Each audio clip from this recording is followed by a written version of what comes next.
Welcome to the Wealth Mosaic in Conversation. In this episode, recorded shortly after our WealthTech 2026 event in New York, our founder Stephen Wall is in conversation with Charles Smith, Principal Business Consulting at EY, our co-host for the event.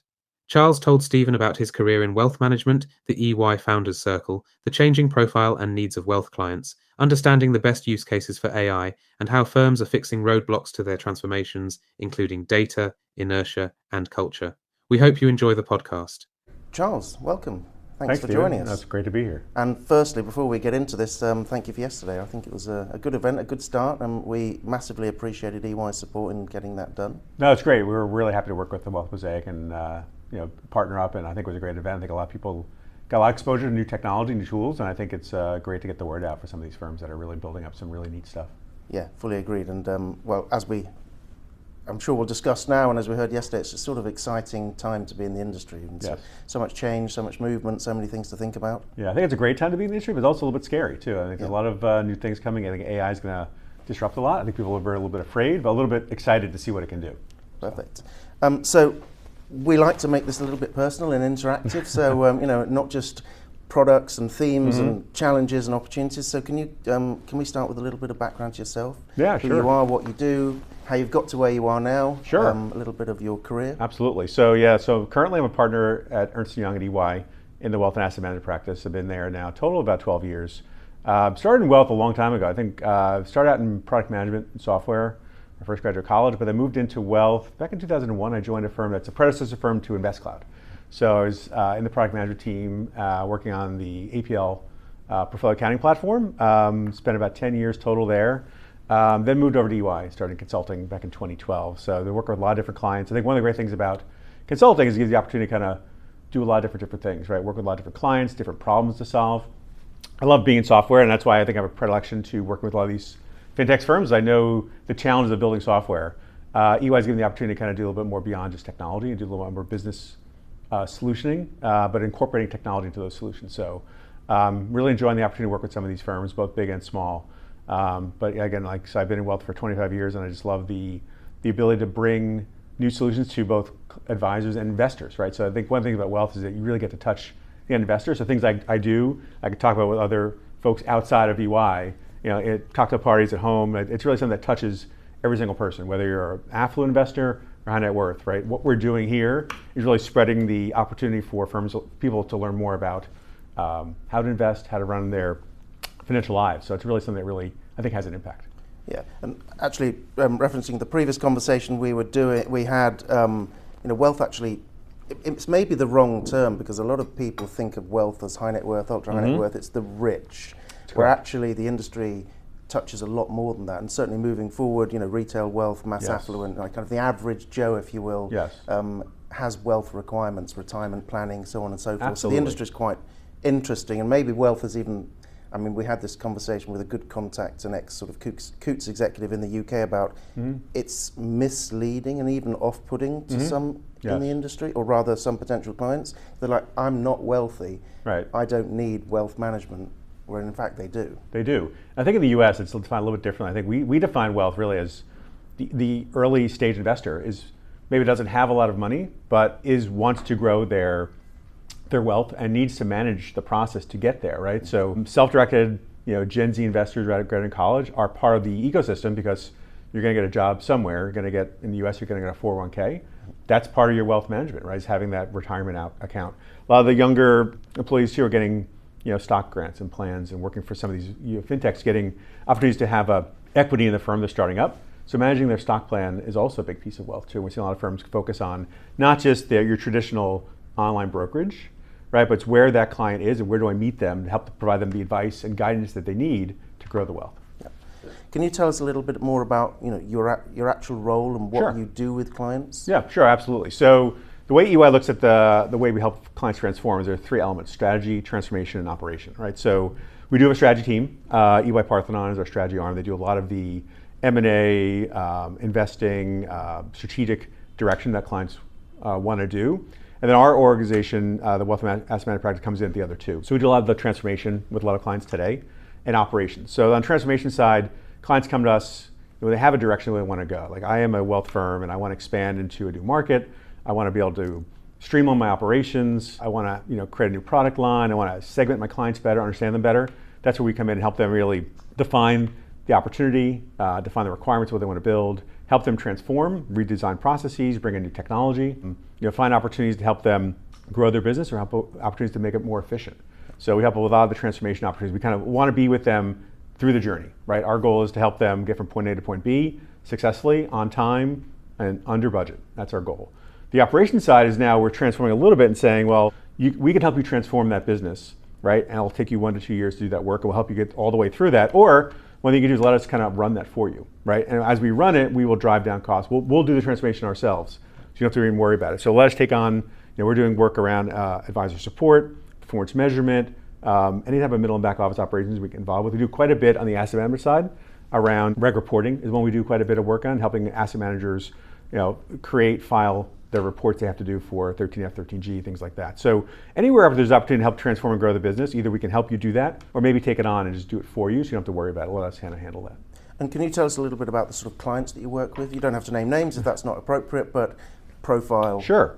Yeah, and we range anywhere from, I'd say we start with the 40, $50 billion AUM wealth manager, either a large RIA aggregator, all the way up through regional broker dealers, private banks, trust companies, all the way up to the really large global wealth providers, wirehouses. So we kind of take what we learn from all the different clients and kind of create that insights that we can bring when we start talking to all the firms. We definitely have a good perspective from working with all these firms.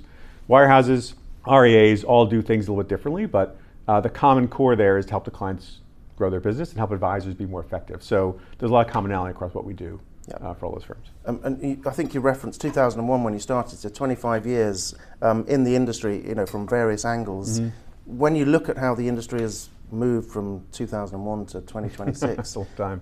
Have there been like real key moments that you would go, that's changed the industry, that's been a big impact on sure. where it is now and where it's going? Yeah, so over 25 years, a couple of big, momentous shifts in wealth. One is definitely the financial crisis, 2008, 2009. I think up to that point, investments and wealth were focused on, being as aggressive as possible to grow your wealth. I think risk became a big part of the equation in 08 and 09. People realized that the markets don't go up all the time, all right? And I think everyone here in the US especially thought, real estate, stock market, all of it continue just going up and up and up. And that's not the case. So definitely a shift towards being more thoughtful about how you manage your money and providing the capabilities to both manage, return and risk together. Definitely saw a big shift in 08 and 09. And then in 2000 with COVID, the rise of the self-directed investor, right? People were home, they couldn't, go out, so they spent a lot more time looking at their finances, right? Understanding what they own, what they do. And I saw a lot of more investors get involved with doing it themselves, right? That led to two paths, really. So one, the rise of Robinhood, mm-hmm. right? And the self-directed investor and doing things on your own. I think we see a lot more, to your point, younger investors get involved, yep. right? As they get involved, they start to realize that, hey, again, what we learned in 2008, you don't always make money in the market. So the tangential, I think, offshoot of that was the rise of more sophisticated advice to help clients. So I think what we saw, and what we thought we'd see, is younger investors do everything themselves and not need a wealth provider to provide advice. And the opposite actually is true. We've done some surveys since then, and we're now seeing the millennial generation, which came through 08 and 09, realizing that they can't do it themselves, they want advice. So more and more of those folks are coming to larger firms or RIAs for support. Right? How do I manage my money through my 40s, how do I save for college? It gets more complex. I think advice is always going to be a key component of wealth, right? Yep. There's always the opportunity to do things on your own, but we're seeing more and more firms really make sure they focus on how do I guide them through the complex life they're going to lead as they get into their 40s, 50s, and beyond.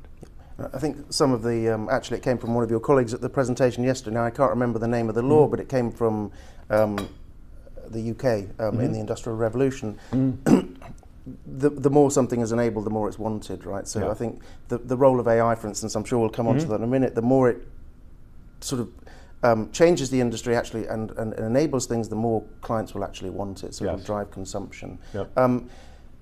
Obviously, so thank you for that sort of historical context and some of the challenges and sort of movements that have come about because of it. When you look at the market today as a result of that and other elements, are there sort of key areas that you think are the main business themes at play? One area we're seeing a lot of focus on is the client experience. I think when you look at the rise of digital and to be able to access information digitally has changed the way consumers, right, not just wealth investors, consumers look at how they acquire what they need in life, right? Or just get personalized information anywhere throughout your digital life cycle has impacted wealth tremendously. So now the big focus here we're seeing in wealth firms is how do I personalize the experience to make them want to come back and be, the primary provider for me. So there's lots of places you can go for wealth. I think we'll all have, myself, you probably as well, have multiple providers of your financial capabilities, right? So you have a bank, you have a brokerage, you probably have a retirement account, you may have 3 or 4 of those, right? But the goal for a lot of these firms is to become the primary provider. Like when you log in the morning, you want to get see your holdings, your statements, your information, your news, where do you go? So I think a lot of firms are trying to personalize the experience to become that first place they go. That's number one. Number two, what we're seeing is just empowering the advisor. To my point earlier, right? Advice is still paramount, right? Clients are going to have questions, they want to know where to go. We'll talk about AI in a second, how that impacts that, but right, empowering the advisor to provide the right guidance at the right time. So when I call an advisor, I have an advisor myself. When I call him, I want to be able to have him know me, right, and know what I need, know my family, my situation, my personal life, and be able to provide me with the right advice at the right time. Not maybe when I just call him, but also have him call me when he knows it's timing. Like I have kids in college, he knows I need to save and fund that. So having him know when to reach out to me to kind of talk about, college loans or funding that, that experience. Give the advisor the ability to kind of have the data they need to kind of do that is really, really important.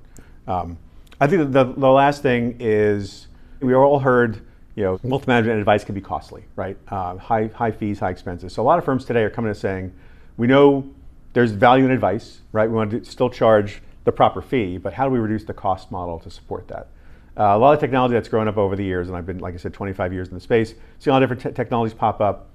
Some are more dated, some need to be modified. There's a lot of manual processes that have been put in to handle some of the operational tasks that happen. So firms are coming today saying, how do we streamline that? Better integrate different platforms, how to remove manual steps and labor. Excel is still a big part of some of what people use today. Unfortunately, I've seen it.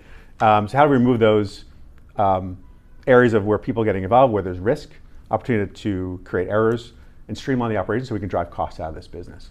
I think the operations team we're talking to today are a little bit disconnected from the front office. So a lot of firms are saying if we can create workflow and integration between front office, middle, and back, we can drive not just cost out, but also the ability to provide better client satisfaction and more personalization to the client and the advisor. I'm not necessarily pleased you said Excel, but when some people ask me what the most utilized piece of technology across the wealth management landscape is, it's Microsoft Excel. It is. It pops up yes, everywhere. It is and being it's reduced. A fantastic piece of kit, but it's maybe not applicable in all of these areas. It's not. It's a great way to, when you have a problem, we see clients when they have a problem, they use Excel to solve it, to start solving it. But then what we're doing with clients, we first question ask them, are you using Excel? What are you doing it for? What's the purpose? And then we can define the requirements of how to solve that and integrate into an existing platform. But it does, I'd say it's less prevalent than it was 10 years ago, but it's still there, unfortunately. So you've talked a little bit about the goals and the dreams and the hopes maybe of the industry. They want to elevate the client experience. They want to get deeper wallet share. They want to be first of mind. They want to reduce operational costs. There's all sorts of stuff going on. Yep. What are the roadblocks, right? Where have they got the biggest challenges in delivering what they want to be? Yeah, so a couple of things. I think one is definitely data, right? When we sit down with clients, talk about the business capabilities they want to provide, one thing they always tell us is like, we're not well integrated to do that in some cases. And we start getting on the covers, we realize that their data, that the client data, the account data, the product data, are all segmented and siloed in a lot of cases. In some cases, they have duplicate copies running in different business parts of their business, right? One for the front office, one for the middle and back. So getting that data strategy unified and aligned is important. A lot of firms today are focusing on how do I create a view into the household for my client. So in order to provide the proper advice, you want to see where they have their brokerage accounts, advisory, trust, anything held away, right? So to be able to have the data centralized, unified is a big roadblock today. Firms are spending quite a bit of time fixing that. The firms that aren't fixing that are going to be behind because, to your other point earlier, AI is going to be the other big piece to help solve some of these problems, and you can't use AI properly until you have all the data in one spot. That's one roadblock is data. The other one is just inertia, right? So in some of these bigger firms, getting things done, getting things started is troublesome, right? There's a big cost to getting big projects started, approvals, aligning resources. So that's where we come in and kind of help clients make the business case and help them run those projects to get them done and get over the hurdles internally within some of their larger firms. Can I be provocative and suggest maybe culture and the background of the industry is also not supportive of the direction of travel they have to take? So again, Yes. this is probably unfair, but we can be unfair sometimes, right? We're generally in a highly rewarded industry. They've had it easy, is what I often hear. And now it's not as easy. I mean, the opportunity might be great, but it's not necessarily an easy path to take to get there. Do you think there's a leadership and cultural change that is required across the industry to talk about data, talk about AI, really be client-centric? Yeah, I think the cultural change is that I think in wealth, right, the wealth market's driven a lot by AUM, asset under management. Market goes up, we see clients spend quite a bit, right? They invest, they're growing. Market comes down, they start to pull back. But I think those are the times you really need to dig in and force the change to happen, because if you don't continue to change and evolve during those downtimes, when the times do change, market goes back up, you're going to be behind.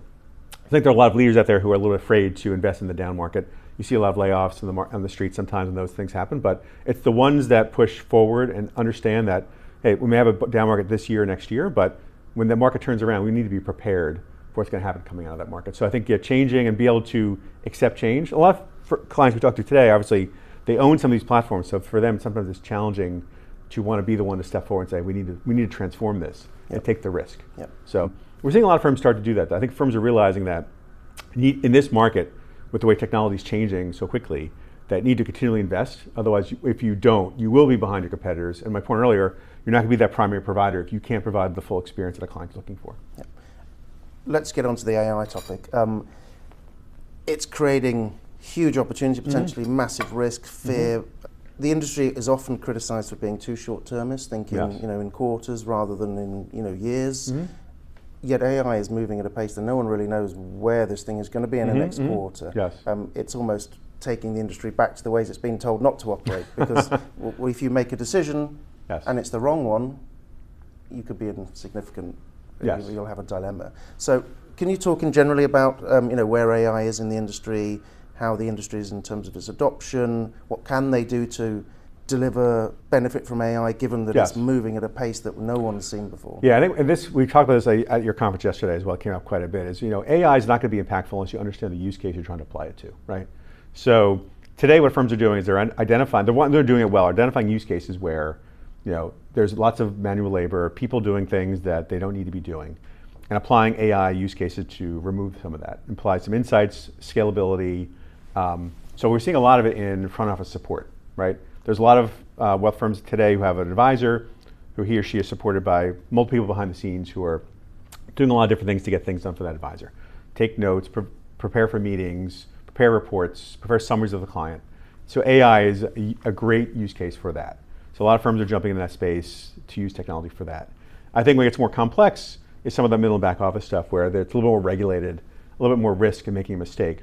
We are seeing firms do some more use of AI in some of those cases, but I think it's still a little bit early on for that. But I think we will see a significant transformation over time. Firms who we're talking today about transforming middle and back office, the conversation is, okay, where are you having the problems today?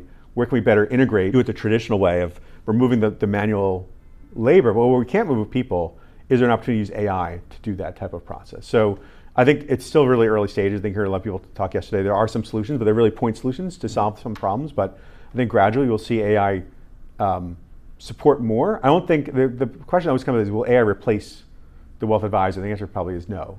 The personal connection still needed. But you'll see it in places where a human is doing some work that is monotonous, kind of what we saw 10 years ago with robotic process automation, RPA. I think you'll see more AI, because AI can go beyond it and say, well, if I see a problem that's new, that I haven't solved before, I can apply some intelligence to solve it. I think you'll see AI pop up in some use cases there, but for the most part today, it's use cases in the front office.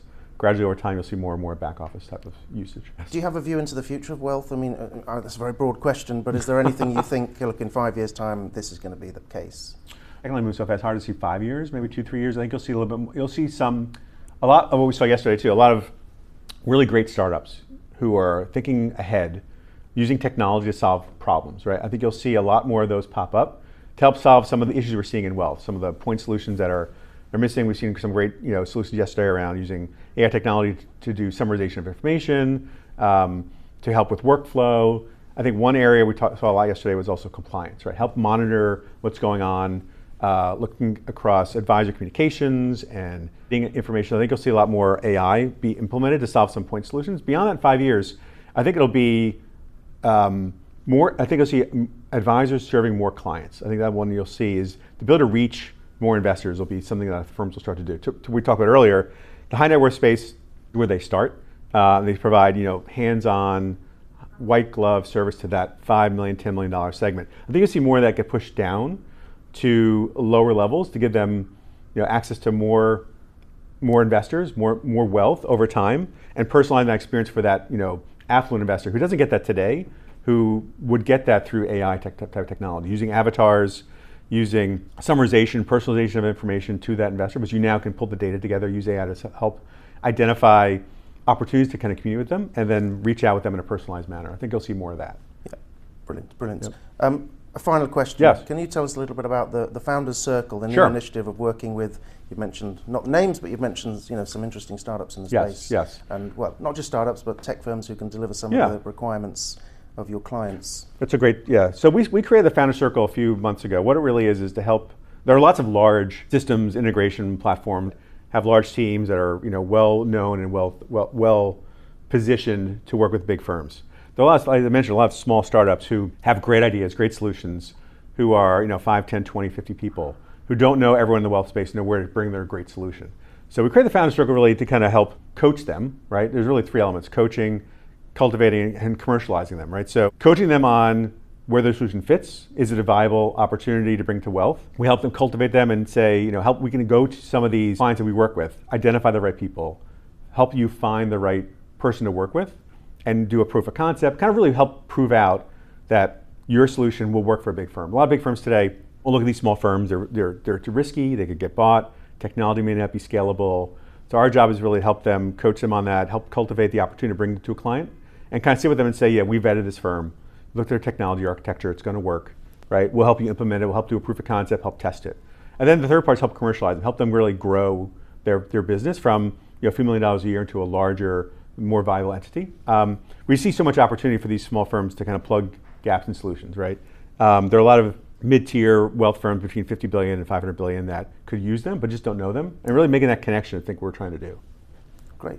Well, Charles, thank you. No, Steve, it's been great talking to you. I really appreciate the opportunity. Thank you. And we're in an interesting space, right? So we look forward to the next 2 to 3 years and seeing what on earth is going to happen. Yeah, so you ask the same questions in a couple of years and we'll get a completely maybe some different answers. Who knows, right? So we'll see you in 2029 and we'll do this again. Excellent. Perfect. Charles, thank you. Great, thank you, Steve.